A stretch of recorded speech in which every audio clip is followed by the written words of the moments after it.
Welcome, नमस्कार, सत श्री अकाल। स्वागत करते हैं आपका बिकम टॉपर यूट्यूब चैनल पे।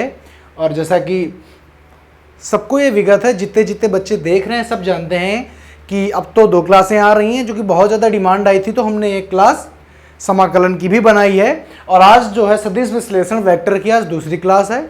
और बहुत ही अच्छी तरीके से कल हमने शायद आपको बताते हुए टाइप ऑफ वेक्टर बताते हुए ये भी बताया था, 2 एग्जाम्पल भी आपको बताए थे एनसीईआरटी बुक के।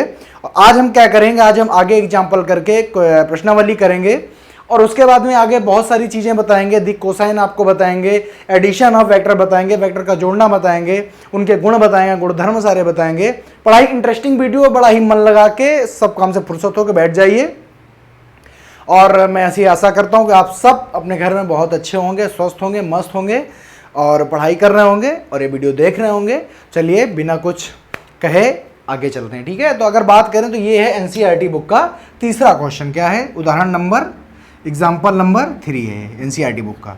अब देखो तो बेटा ये कुछ इस टाइप से कुछ क्या बना है, उसमें इस टाइप से एक फिगर बना हुआ है और इस फिगर के बेस पे कुछ क्वेश्चन पूछे गए हैं। तो जरा मैं क्वेश्चन पढ़ता हूं, आप लोग देखिए। पहला क्वेश्चन पूछा गया है कि निम्न में से कौन कौन से वेक्टर संरेख हैं। क्या पूछा गया है? संरेख मतलब कोलिनियर पूछा गया है। तो अब बेटा बताओ कोलिनियर का मैंने क्या बताया था? मैंने बताया था कोलिनियर का, मैंने कहा था कोलिनियर वही होते हैं जो क्या होते हैं, या तो उस रेखा को फॉलो करें या उस रेखा के समांतर हो, उस रेखा को फॉलो करें या उस रेखा के समांतर हो। तो बेटा बताओ जरा कोलिनियर कौन कौन है। तो ये तो एक तो सी कोलिनियर है और दूसरा डी कोलिनियर है।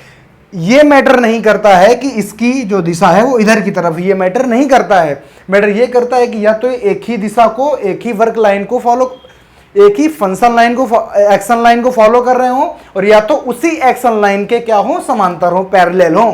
तो वो सारे जो होते हैं वो क्या होते हैं? संरेख होते हैं। फिर से एक बार बताता हूं संरेख का। संरेख की डिफिनीशन क्या होती है? संरेख वेक्टर कौन से वेक्टर होते हैं? ऐसे वेक्टर जो सेम एक्शन लाइन, मतलब एक ही कार्य लाइन को, मतलब एक ही लाइन को फॉलो कर रहे हो या इसी लाइन के क्या, इसी एक्शन लाइन के समांतर हो। ठीक है। अब उनकी दिशा कहीं भी हो सकती है, उससे कोई लेना देना नहीं है। तो अगर बेटा इसमें मैं आपसे पूछना चाहूं संरेख कौन कौन है, तो सर सी संरेख है, डी संरेख है, और चूंकि इसी एक्शन लाइन को यह भी फॉलो कर रहा है तो ए वेक्टर भी संरेख है। तो यहां पे संरेख कौन कौन है? ए वेक्टर और डी वेक्टर और कौन है? C vector. बात समझ में आ गई? संरेख कौन कौन है। दूसरा क्वेश्चन पूछ रहा है कि समान कौन कौन है, समान वेक्टर कौन कौन से हैं, समान वेक्टर, इक्वल वेक्टर कौन कौन से हैं। बेटा इक्वल वेक्टर की जरा मैंने आपको डेफिनेशन बताई थी, बताइए। इक्वल वेक्टर वो वेक्टर होते हैं जिनके परिमाण और दिशा कैसी हो, बराबर हो। तो बेटा जरा ध्यान दो, यहां पे इस वेक्टर का क्या कोई इक्वल वेक्टर बनेगा? नहीं बनेगा, क्योंकि इसकी दिशा तो इधर है। क्या इसका कोई इक्वल वेक्टर बनेगा? नहीं बनेगा। तो हमें ये वेक्टर और ये वेक्टर, 2 ऐसे वेक्टर दिख रहे हैं जिनकी दिशाएं सेम हैं, एक जैसी हैं, और इनके परिमाण भी बराबर हैं। समझ रहे हो? तो इसलिए ए वेक्टर और सी वेक्टर क्या हो जाएगा? आपस में इक्वल वेक्टर हो जाएगा, समान वेक्टर हो जाएगा। तो इसमें ए वेक्टर और सी वेक्टर क्या हो जाएगा? समान वेक्टर हो जाएगा। ठीक है। अब अगर आगे की बात करते हैं, आगे करें सह अदिम वेक्टर। मैंने कल आपको बताया था, जरा लिख लेता हूं, सह अदिम। सह अदिम मैंने आपको कल बताया था। को इनिशियल क्या बताया था इसका? इसकी इंग्लिश बताई थी को इनिशियल वेक्टर। ऐसे कल कुछ करके बताया था, अगर आपको याद हो तो, अगर आपको याद हो कुछ ऐसे करके बताया था। मैंने कहा था इनिशियल का मतलब होता है प्रारंभिक। क्या होता है? प्रारंभिक। और को का मतलब साथ साथ, मतलब ऐसे 2 वेक्टर जिनके प्रारंभिक बिंदु एक साथ हो, एक ही जगह हो, उन्हें हम क्या कहते हैं? तो उन्हें हम कहते हैं सह अदिम या को इनिशियल वेक्टर। तो बेटा जरा ध्यान दो, इसका देखो, ये देखो बी वेक्टर भी यहीं से निकल रहा है, यहीं से सी वेक्टर निकल रहा है और यहीं से डी वेक्टर, जबकि ये जो बी ए वेक्टर है इसका जो ओरिजिन पॉइंट है, जो इनिशियल पॉइंट है, वो इस जगह है। तो बेटा अगर सह अदिम वेक्टर की बात करें कौन कौन हो गया? सर बी वेक्टर हो गया, सी वेक्टर हो गया और डी वेक्टर हो गया। कौन कौन हो गया? B vector, comma C vector और कॉमा डी वेक्टर। हमें ऐसी आशा है कि आपको ये सारी चीजें, तीनों वेक्टर बहुत अच्छी तरीके से समझ में आ गए। इसीलिए हम कह रहे थे कि आप डेफिनेशन में बहुत अच्छी तरीके से ध्यान दीजिए ताकि आपको आगे दिक्कत ना हो। समझ गए? समझ में आ गया? अगर कोई स्क्रीनशॉट लेना चाहता है बच्चा तो ले सकता है, वरना आगे चलते हैं। ठीक है, चलो। अब ध्यान से समझना फिर से। अब बेटा हम आ गए प्रश्नावली एनसीईआरटी बुक की, बार बार मैं दोहरा रहा हूं, एनसीईआरटी बुक की प्रश्नावली 10.1 पहली प्रश्नावली में हम प्रवेश कर चुके हैं किसकी, एनसीईआरटी बुक की। और मैं प्रयास करूंगा कि मैक्सिमम से मैक्सिमम बुकें हो जाए आपकी, क्वेश्चन मैं ढूंढ के लाऊंगा कहीं ना कहीं से, और सारी चीज़ें आपको बताई जाएंगी। फिलहाल एनसीईआरटी बुक, चूंकि जो सरकारी बुक है वो एनसीईआरटी चल रही है यूपी बोर्ड में, इसलिए मैं उसको मद्देनजर सबसे पहले ये बुक करवाऊंगा। अगर हम बात करें अपने पहले क्वेश्चन की, तो बच्चों जरा पहला क्वेश्चन जरा पढ़ के दिखाइए क्या है, आप भी अपने वहां पे पढ़िए। पहला क्वेश्चन है, उत्तर से 30 अंश पूर्व में 40 किलोमीटर के विस्थापन को आलेखीय निरूपण कीजिए। मैंने आपसे कल कुछ बताया था, मैंने आपको दिशाएं बताई थी। मैंने कहा था अगर आप इस प्रकार से मैप बनाते हैं तो ऊपर होता है नॉर्थ, यहाँ पे साउथ, ये ईस्ट और ये वेस्ट, ऐसे बताया था, समझ में आया। तो बेटा इस वाले पहले क्वेश्चन के लिए हम ऐसे ही कुछ निरूपित कर लेंगे। ये क्या है, नॉर्थ है, ये क्या है, साउथ है, ये है ईस्ट और ये क्या है, वेस्ट। तो कह रहा है कि उत्तर से, मैंने कहा था जहां से, तो उत्तर से, तो कहां से, नॉर्थ से 30 अंश पूर्व, तो बेटा उत्तर से अगर 30 अंश दक्षिण कहता तो बेटा ऐसे बनाते, उत्तर से 30 अंश पूर्व कह रहा है तो इस प्रकार से बनाएंगे। कहां से, तो उत्तर से, तो उत्तर से अटैच करते हुए मैंने 30 अंश का कोण बना दिया, 30 डिग्री का एंगल बना दिया, और कितना, 40 किलोमीटर। तो ऐसे ही पैमाना मान लेते हैं और लिख देते हैं 40 किलोमीटर। बेटा ये ओरिजिन पॉइंट होता है O, और इसको क्या मान लेते हैं P। तो ये देखो आलेखी निरूपण हो गया। बात समझ में आ गई। और अगर अब देखो ये, अच्छा क्वेश्चन तो यहां से पूरा हो गया, लेकिन अगर बेटा मैं आपसे पूछूं कि यहां से इतना कोण कितना बचा, तो बचा 60, क्योंकि जो क्वाड्रेंट होते हैं नॉर्थ और ईस्ट होता है, सारी भुजाएं एक दूसरे को 90 डिग्री पे काटती हैं। तो अगर अगर आप चाहते हैं कि हम ईस्ट से बनाएंगे तो बेटा ईस्ट से आप 60 अंश बना दीजिए और आपका क्वेश्चन सही हो जाएगा। लेकिन आप याद रखिए उत्तर से, तो उत्तर से अटैच करके, अभी कह देता उत्तर से पश्चिम, तो बेटा हम इधर की तरफ बनाते, क्योंकि पश्चिम ये है, उत्तर ये है। अभी कह रहा है उत्तर से पूर्व, तो मैंने इधर बना दिया। बात समझ गए। अब हम चलते हैं अपने अगले क्वेश्चन में। अगला क्वेश्चन जो दूसरा क्वेश्चन है वो क्या कह रहा है, उसमें कह रहा है निम्नलिखित मापों को अदिश एवं सदिश के रूप में श्रेणीबद्ध कीजिए। मैंने आपको सदिश और अदिश के बारे में बताया था कि सदिश वो राशियां होती हैं जिसमें मैग्नीट्यूड मतलब परिमाण के साथ साथ दिशा हो, डायरेक्शन भी हो, दैट इज उन्हें क्या कहते हैं, उन्हें हम कहते हैं सदिश, ठीक है। अदिश मैंने बताया था कि वो राशियां होती हैं जिसमें सिर्फ और सिर्फ मैग्नीट्यूड मतलब परिमाण हो, दिशा ना हो, उन्हें कहते हैं अदिश राशियां। बेटा इसमें देखो बात कर ला, पहला कह रहा है 10 किलोमीटर, क्या कह रहा है 10 किलोग्राम। तो बताओ 10 किलोग्राम में क्या कहीं दिशा दिख रही है, क्या नहीं दिख रही, तो मतलब स्केलर है, क्या है, अदिश है। अगर बात करें आगे, लिखा है 2 मीटर, दूसरा लिखा है 2 मीटर उत्तर, 2 मीटर उत्तर पश्चिम, क्या लिखा हुआ है। तो बेटा जरा हमको बताओ 2 मीटर चलना है, लेकिन कहां चलना है, तो क्वेश्चन ने बताया कि बेटा उत्तर पश्चिम में चलना है। उत्तर पश्चिम कहां होता है, तो बेटा उत्तर ये, पश्चिम ये, यहां पे उत्तर पश्चिम में जाना है, नॉर्थ वेस्ट में जाना है, कितना, तो आपको जाना है 2 मीटर। तो आप आराम से जा सकते हैं। बात समझ गए। तो ये क्या हो जाएगी, ये हो जाएगी सदिश, क्या हो जाएगी, सदिश। आगे देखो, आगे तीसरा क्वेश्चन कह रहा है कि 10 डिग्री, क्या कह रहा है, सॉरी 40 डिग्री। तो क्या 40 डिग्री, कहां 40 डिग्री जाना है, नॉर्थ जाना है, साउथ जाना है, ईस्ट जाना है, वेस्ट जाना, कुछ पता है, नहीं पता है। तो जब नहीं पता है तो हो जाएगी अदिश, क्या हो जाएगी, अदिश। अगली बात करते हैं, देखो अगली बात अगर बात करें चौथे क्वेश्चन की, तो चौथा क्वेश्चन क्या कह रहा है, तो चौथे में कह रहा है कि 40 वाट, क्या कह रहा है, 40 वाट। तो अब बताओ बेटा वाट क्या होती है, वाट होती है पावर की यूनिट, क्या, पावर, शक्ति की यूनिट होती है। तो 40 यूनिट कहां शक्ति लगानी है, किस डायरेक्शन में शक्ति, कुछ पता है, नहीं पता, तो हो जाएगी अदिश, क्या हो जाएगी, अदिश हो जाएगी। अब अगर बात करें पांचवें की, तो पांचवा लिखा है 10 टू द पावर, पांचवा लिखा है 10 टू द पावर -19, 10 की पावर -19 कूलॉम। तो बेटा ये क्या है, 10 की पावर 19 कूलॉम में कहां कुछ क्या दिया गया है, क्या, कुछ नहीं दिया गया है, कोई डायरेक्शन नहीं है, तो इसलिए ये भी क्या है, अदिश है।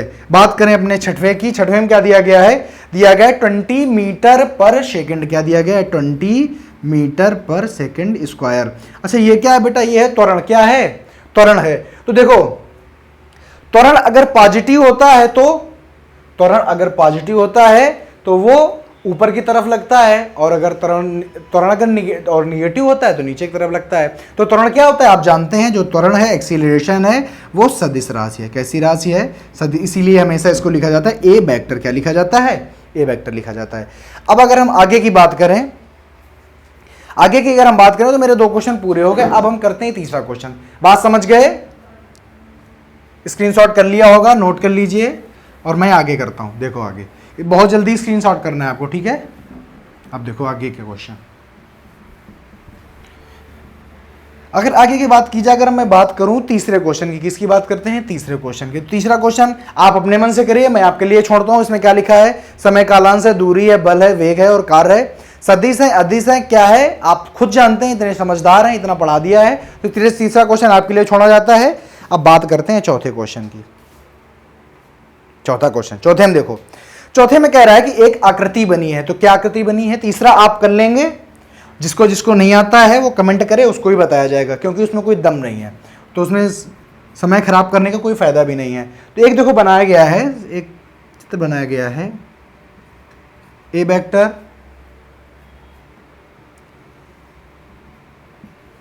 B vector,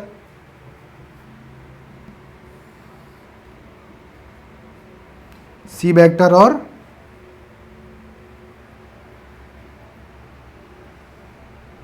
D vector. समझ गए? ये एक फार्मूला है, मतलब सॉरी ये एक फिगर बना हुआ है। अब देखो इसमें पूछ क्या रहा है, इसमें क्या पूछ रहा है? तो इसमें बेटा कुछ इंफॉर्मेशन आपसे पूछ रहा है। तो इसमें कह रहा है कि अब बताइए आपके सह अदिम वेक्टर कौन कौन से हैं। क्या कह रहा है? पहला पूछ रहा है क्वेश्चन, इसमें चित्र को देखते हुए बताइए कि सह अदिम। तो अभी मैंने आपको सह अदिम की इंग्लिश बताई है, को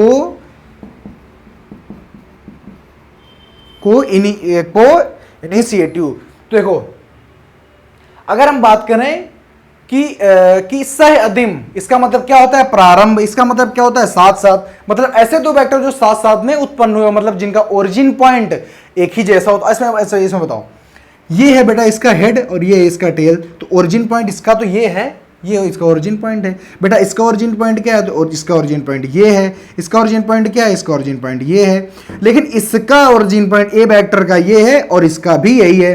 तो बताओ सह अदिम वेक्टर कौन कौन से हुए हैं? बताओ भाई। ए वेक्टर का ओरिजिन पॉइंट ये है, ओरिजिन पॉइंट का मतलब उत्पन्न होने वाली जगह वो भी ये है, और बी वेक्टर की भी ये है, बाकी सबकी अलग अलग है।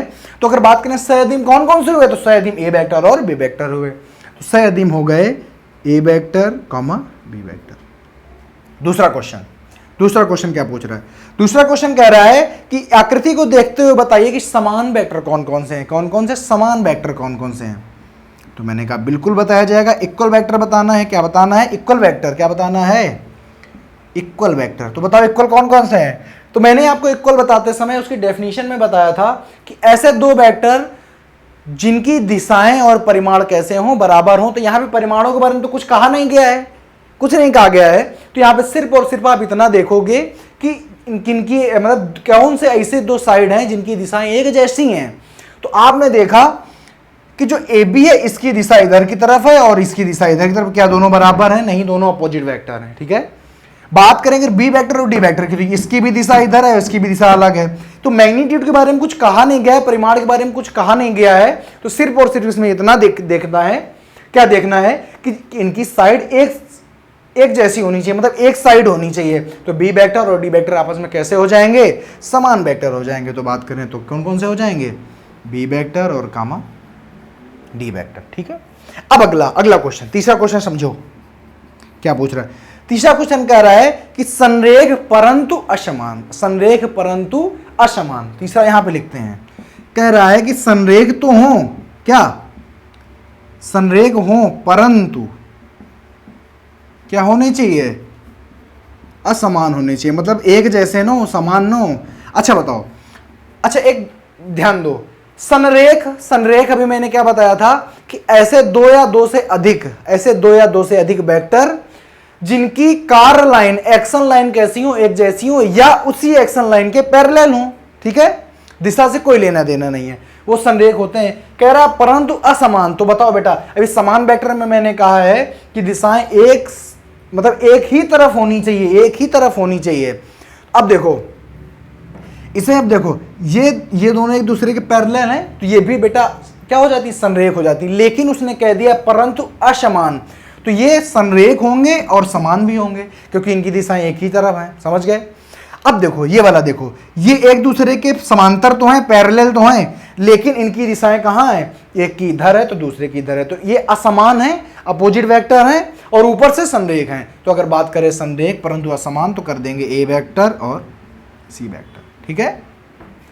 संरेख में बार बार कहता हूं, बहुत ध्यान से सुनिए, संरेख क्या होता है। देखो जैसे अगर आप कह दो कि जैसे मैंने कह दिया कि ये देखो एक ये लाइन ऐसे आ रही थी और उसके बाद में एक ये लाइन ऐसे चली गई, इसको मान लिया ए बी सी वेक्टर। ठीक, तो अब ए बी वेक्टर संरेख है किसके, ए सी के, और अगर इसी के पैरेलल सेम टू सेम बिल्कुल पैरेलल कोई एक और वेक्टर बना दिया जाए सी डी वेक्टर, तो बेटा ये भी क्या होगा, ये भी इसके संरेख है, क्योंकि समांतर, क्योंकि संरेख की परिभाषा होती है कि दो या दो से अधिक वेक्टर या तो वो सेम वर्क लाइन को, सेम एक्सल लाइन को फॉलो करें, या तो वो उसी लाइन में हो या उसी लाइन के कोई समांतर हो, तो उसे कहते हैं समान संरेख वेक्टर। ठीक है?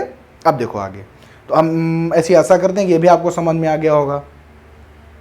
अब हम बात करते हैं आगे 5वें नंबर में। कौन से? 5वें नंबर में। हटा दें इसको फटाफट, जिसको स्क्रीनशॉट करना है कर लीजिए। चलिए आगे 5वां नंबर देखिए। 5वें नंबर क्या है, 5वां नंबर क्वेश्चन है वो फैक्ट पे आधारित है, आपको खुद ही सोचना पड़ेगा, समझना पड़ेगा कि क्या है क्या नहीं है। सब देखो समझो ध्यान से। 5वें क्वेश्चन में कह रहा है, मैं पढ़ के सुनाता हूं। 5वें क्वेश्चन में जो पहला नंबर है उसमें कह रहा है कि ए वेक्टर तथा माइनस ए वेक्टर संरेख हैं। बताओ, जैसे उसने कहा है कि ए वेक्टर और माइनस ए वेक्टर संरेख हैं, तो बेटा अच्छा ग्राफ खींच के दिखाओ आप। मैंने कहा कि ये है बुआ ए वेक्टर और हमने कह दिया ये है आपकी बी वेक्टर, सॉरी माइनस ए वेक्टर। मतलब एक बात बताओ आप कि ए वेक्टर और माइनस ए वेक्टर अंतर कितना है? सिर्फ और सिर्फ माइनस का अंतर है तो वही सेम लाइन। तो बेटा ये और ये दोनों आपस में कभी ना कभी, अगर ए वेक्टर और यहाँ पे ए वेक्टर, ये दोनों समान हो जाते कि नहीं हो जाते? सेम वेक्टर होते, इक्वल वेक्टर होते, समान वेक्टर होते कि नहीं होते? बिल्कुल होते। अब कह रहा है कि ए वेक्टर और माइनस ए वेक्टर संरेख हो सकते हैं, नहीं हो सकते? अभी मैंने आपको पढ़ाया था पिछले वाले चित्र में कि संरेख परंतु असमान, संरेख परंतु असमान। तो मैंने कहा संरेख होने के लिए जरूरी नहीं है कि उनकी जो दिशाएं हैं वो एक ही तरफ हों, दिशा दूसरी तरफ भी हो सकती है, तब भी वो क्या होंगे, तब भी वो संरेख वेक्टर होंगे।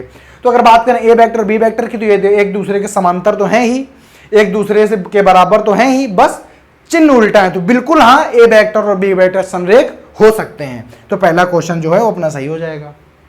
ठीक है? अब दूसरे एक बात करते हैं, दो संरेख सदिशों का परिमाण सदैव समान होता है। दो संरेख सदिशों का परिमाण सदैव समान होता है, तो बेटा समान हो भी सकता है और समान नहीं भी हो सकता है। क्यों नहीं हो सकता है भाई? आपको संरेख देखना है ना। मैंने कहा कि कोई एक ए वेक्टर है और कोई ये बी वेक्टर है। बेटा बताओ दोनों पैरेलल हैं या नहीं है? तो जी हाँ बिल्कुल पैरेलल। पैरेलल की डिमांड होती क्या है, सॉरी संरेख की डिमांड क्या होती है? संरेख की डिमांड कहता है कि जो लाइन हो, देखो और देख लो एक बार, ए वेक्टर है बी वेक्टर है दोनों संरेख, तो बिल्कुल दोनों संरेख हैं। तो मतलब मेरा कहने का कि संरेख की परिभाषा होती है कि जरूरी नहीं है कि वो इक्वल हों, इक्वल हो भी सकते हैं और नहीं भी हो सकते हैं। उनकी जो वर्क लाइन है, उनकी जो दिशाएं एक तरफ हो भी सकती हैं और नहीं भी हो सकती हैं। बात समझ में आ गई? तो अब यहां पे ये देखेंगे कि अब जैसे क्वेश्चन कह रहा है कि दो संरेख सदिशों का परिमाण सदैव समान होना चाहिए, जरूरी नहीं है, समान हो भी सकता है और नहीं भी हो सकता। तो दूसरा नंबर गलत हो गया। समझ गए कि नहीं समझ गए? अब बात करते हैं तीसरे नंबर की। तीसरे नंबर देखो बेटा, जितनी अच्छी डेफिनेशन आपको किसी भी चीज की पता होगी, आप उतना ही ज्यादा उस पर श्योर हो जाओगे। समझ रहे हो? आगे देखो, कह रहा है समान परिमाण वाले दो सदिश संरेख होते हैं। तो बिल्कुल सही बात है। देखो इनकी बात कर रहे हैं, समान परिमाण, साइन की बात नहीं कर रहा हूं मैं, चिन्ह की बात की ही नहीं गई है। कहा गया है कि समान परिमाण वाले, मतलब एक जैसी मैग्नीट्यूड वाले तो सदिश जिनकी दिशाएं विपरीत हो ना हो, कोई मतलब नहीं है भाई। अगर परिमाण समान है, दिशाएं चाहे इधर हो चाहे इधर हो, एक तरफ भी हो सकती हैं, तो बिल्कुल हाँ, समान परिमाण वाले जो सदिश होते हैं वो एक जैसे होते हैं और वो संरेख होते हैं। क्योंकि ये दोनों अगर संरेख हैं तो कोई भी संरेख हो सकता है। बात खत्म हो गई। ठीक है? तो तीसरा हमारा सही है। चौथे की बात करते हैं। अगर चौथे की बात करें, कह रहे हैं समान परिमाण वाले दो संरेख सदिश समान होते हैं, तो भैया समान हो भी सकते हैं और नहीं भी हो सकते हैं। अभी मैंने दूसरे क्वेश्चन में आपको बताया है, तो चौथा में हम श्योर नहीं है कि ये सही होगा कि नहीं सही होगा। हमारा पहला और तीसरा सही है, दूसरा और चौथा गलत है। समझ गए? चलो अब देखो, अब हम आगे चलते हैं। आपने पढ़ा होगा दिक् कोसाइन। क्या पढ़ा होगा? दिक् कोसाइन। इंग्लिश में बोलते हैं डायरेक्शन कोसाइन। क्या बोलते हैं? Direction cosine. तो बेटा डायरेक्शन कोसाइन क्या होता है, कैसे निकाला जाता है, हम चर्चा करेंगे। तो फिलहाल चैप्टर खत्म हो गया है और आप लोग इसको लगा लीजिए। जो भी नहीं आता कमेंट बॉक्स में कमेंट कर दीजिए, सारी चीजें सॉर्टेड कर दी जाएंगी। अब देखो अगला, थोड़ा धीरे चलेगा लेकिन चीजें बहुत ज्यादा क्लियर होंगी, ठीक है? किसी को कोई डाउट नहीं रहने वाला है। चलो, तो प्रश्नावली हमारी खत्म होगी। अब हम आगे चलते हैं कि हम दिखाएंगे आपको कोसाइन। कोजाएं क्या होती हैं, दिक् कोजाएं क्या होती हैं। तो बेटा देखो, दिक् कोजाएं क्या होती हैं।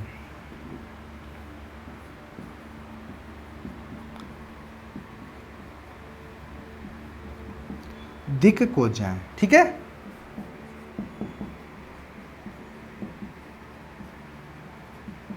Direction cosine. अब देखो ये क्या होता है। तो बेटा होता क्या है कि अभी जो हमारा वेक्टर होता है वो 3D में आता है। किसके अंतर्गत आता है? 3D के अंतर्गत आता है। तो अगर हम बात करते हैं किसकी, ये है हमारा, एक मिनट देखो यहाँ पे हमारा XH, मेरा YH और हमारा ZH। समझ गए? XH, YH और ZH। तो अब देखो कोसाइन क्या होती है। तो क्या किया जाता है, इसका ओरिजिन पॉइंट है, तो यहां से हमने यहां पे एक बिंदु ले लिया P। क्या ले लिया? P। मैंने इसको मिला दिया तो ये हो गया OP वेक्टर। यही तो हो जाएगा OP वेक्टर। समझ गए? ये हो गया OP वेक्टर।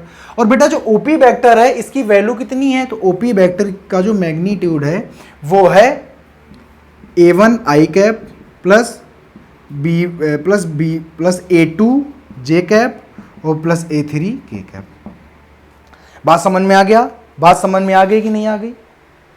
हमने मान लिया A1, A2 और A3 कैप, ठीक है?